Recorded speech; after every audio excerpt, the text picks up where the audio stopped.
This is a reading from the notebooks by Maria Valtorta, 1944, October the 11th. The day before yesterday, silence and blindness, but not discomfort, because if the goodness of Jesus has spared my exhausted and deeply suffering body the exertion of writing, it has only comforted my spirit with his invisible presence, white and smiling, entirely for me, and all the peace of those holy eyes has poured into my heart. O my treasure, unknown to the world, even to the world which is closest to me, those who live with me and see me always occupied reading my prayers or making lace, eating a piece of fruit or speaking of ordinary matters, and do not know that in reality the better part of me only adores the God it sees and speaks to him and hears him speak. By a better part, I guess there's a reference to Luke chapter 10, verse 41 and 42. Sometimes I find myself smiling, considering that those who are with me do not know who I am with. And sometimes I also find myself suffering when, in the presence of the Holy and Invisible One, the pure and adorable One, conversations take place which are not holy, pure, or charitable. People cannot know, and I cannot say so either, but what conflict I experience and what vigilance I exercise to make reparation with acts of love, faith, hope, and purity for the blow given to my Jesus with those conversations. A blow which must be quite heavy if in me, a poor worm, it already prompts such affliction, only because my Jesus has communicated to me a crumb of his way of feeling and thinking. This morning I feel the active joy which in me is always a prelude to his word. I shall explain as best I can. I feel a passive joy when, as happened yesterday and the day before, I rejoice in the presence, but it does not call me to serve it. I feel an active joy when that indescribable something I experience says to me, "Servant of your Jesus, he calls you, serve him." I then go from spiritual serenity to cheerfulness, from peace to a lightness which relieves me. If I could move, I think I would go back and forth inside the house, or better, outside it, with exuberance over this joy and strength penetrating me.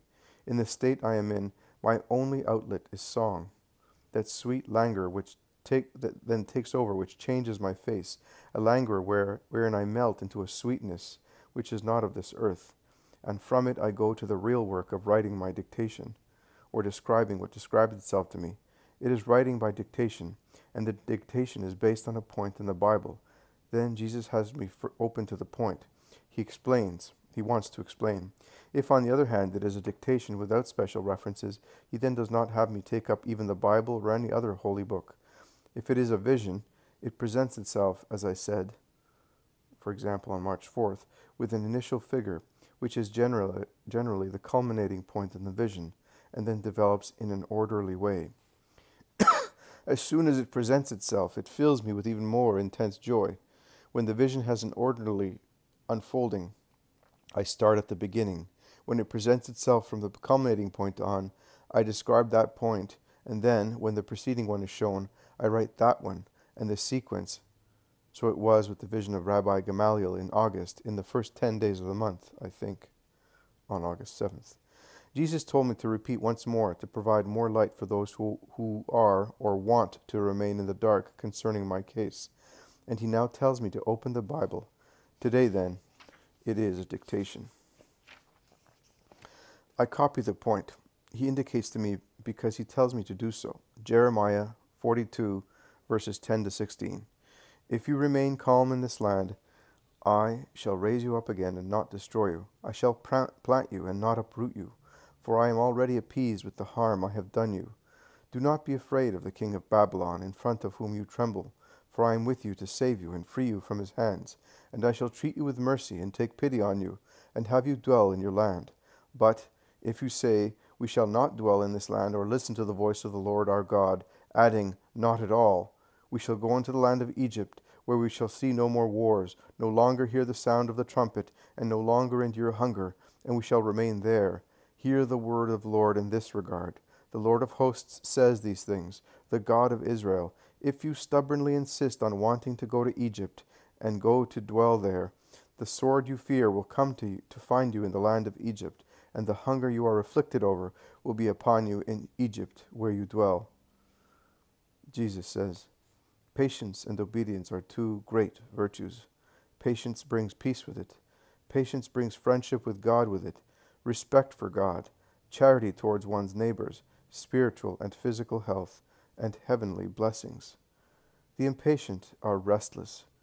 God, who lets himself be felt only in the peace of the heart, is not in restlessness.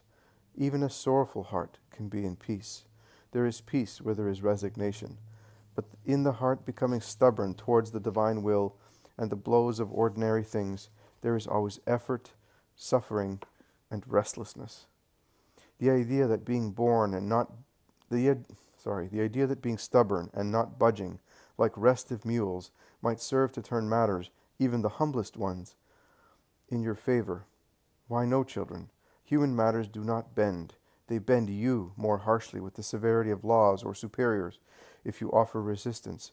Supernatural matters are more readily modified in the face of your filial and submissive bending than before arrogant rebelliousness. The impatient become disrespectful towards God. It is easy for them to pass on to thoughts, acts, and words which should never arise from the heart of children and subjects in relation to the fatherhood and majesty of God.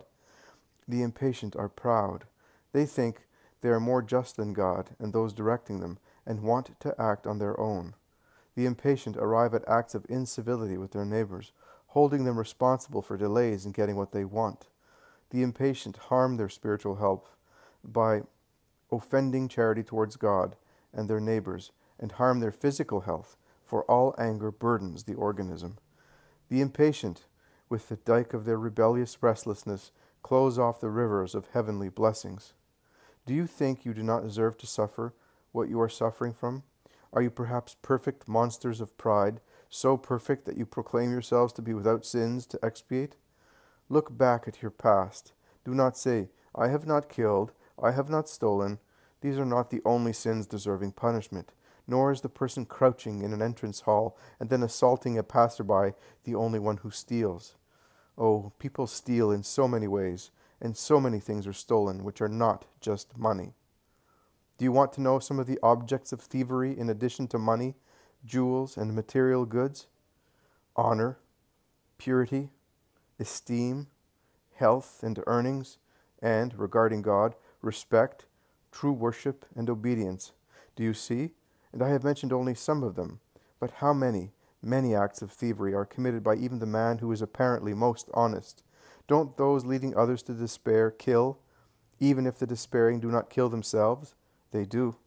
They kill the most select part, the spirit, which in despair separates from God, the origin of every man destined to be born to heaven, and thus dies. Don't those who remove faith from the hearts of those who are their neighbors commit theft? They do.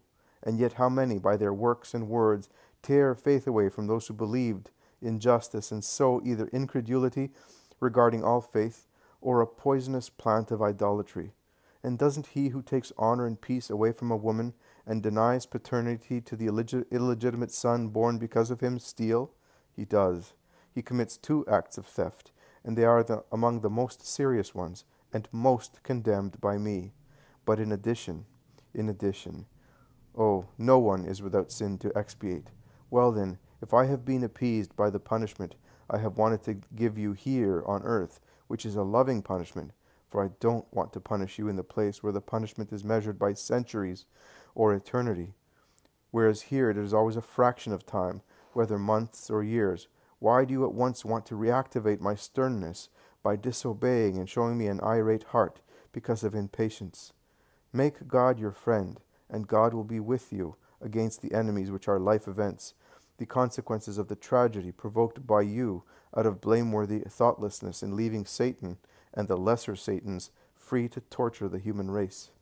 But if, with the ancient pride of the human race, you want to do as you please, deaf to the heavenly voices seeking your good, if you wish to do so, deaf to the voices of charity, and moved by selfish thoughts which I detest, I then say to you, do so, but you shall not avoid what you have avoided by being resigned to me, what you would have avoided by being resigned to me, and it will then be useless to call God. Jesus then says, For you, but not for you alone. Let each take his portion and use it as medicine. He says nothing else, and I, in what concerns me, take my portion and recognize that it is mine, and I am pained over the others. True, sincere pain. I would not have wanted this dictation, in which I again hear the severe master of a year ago. We omit the entry for October the 12th, the episode involving James and John, who speak to Peter about the Messiah, found in this cycle on the first year of the public life.